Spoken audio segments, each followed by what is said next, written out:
मेरो घर गोल बजार। छैन गोल बजारदेखि आउनु भएको सम्पूर्ण साथीभाइहरू नमस्ते।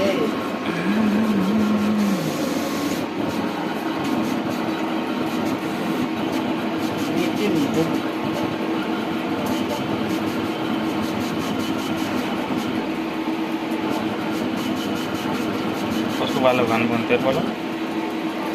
दुई दिन मेरो पालो आउँछ। दिनमा आज कसको आफ्नो पालोमा हिजो कसरी भयो? कदम दाइले बनायो। अस्ति उसको पालोमा मैले बनाएँ। अब कसले बनाएको छ त?